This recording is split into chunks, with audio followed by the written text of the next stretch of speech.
कोल्हापूर जिल्ह्यात सध्या गेल्या 3-4 दिवसांपासून कोसळणाऱ्या मुसळधार पावसामुळे जिल्ह्यातील सर्वच नद्या तुडुंब भरून वाहू लागल्यात। त्याचबरोबर जे काही लघु पाटबंधारे प्रकल्प आहेत ते देखील 100% भरून वाहू लागलेत।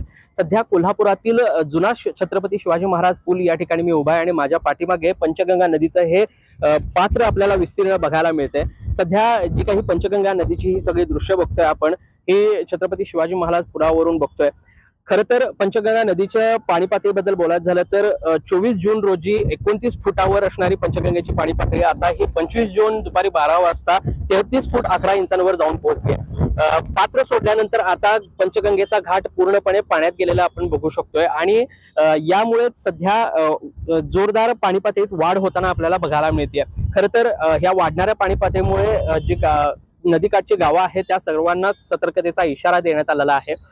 कारण राधानगरी धरणाच्या घाटमाथ्यावर देखील मुसळधार पाऊस सुरू आहे आणि त्यामुळे सध्या धरण क्षेत्रात देखील पाण्याची आवक मोठ्या प्रमाणात होतीये। सध्या राधानगरी धरण हे 65% भरलेलं आहे आणि त्यामुळे सध्या धरणातून 3100 क्युसेक्स विसर्ग इतका हा नदीपात्रात भोगावती नदीपात्रात सुरू आहे आणि त्यामुळे पंचगंगेची पाणी पातळी देखील वाढताना आपल्याला बघायला मिळते। जो पंचगंगेचा वाढणार पाणी पातळी आहे त्यामुळेच जिल्हा प्रशासन देखील सतर्क आहे। खरं तर 25 जून रोजी ही दुपारी 12 वाजता 33 फूट 11 इंच इतकी पाणी पातळी राजाराम बंधारा या ठिकाणी नोंदवण्यात आली आहे आणि त्यामुळे 63 बंधारे हे पाण्याखाली आहेत। या सगळ्या बंधाऱ्यांवरून जी केली जाणारी वाहतूक आहे ती थांबवण्यात आलेली आहे प्रशासनाकडून आणि पर्यायी मार्गाने वळवण्यात आली आहे। त्यामुळे या धोकादायक पद्धतीने या सगळ्या बंधाऱ्यांवरून वाहतूक देखील करू नये किंवा ये जा करू नये असे देखील आवाहन जिल्हा प्रशासनाच्या वतीने करण्यात आलेलं आहे।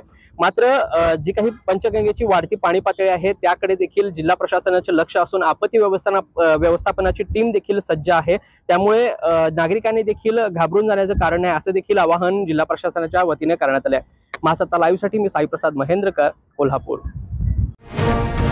अशाच ताज्या अपडेटसाठी महासत्ता न्यूजला सबस्क्राइब करा।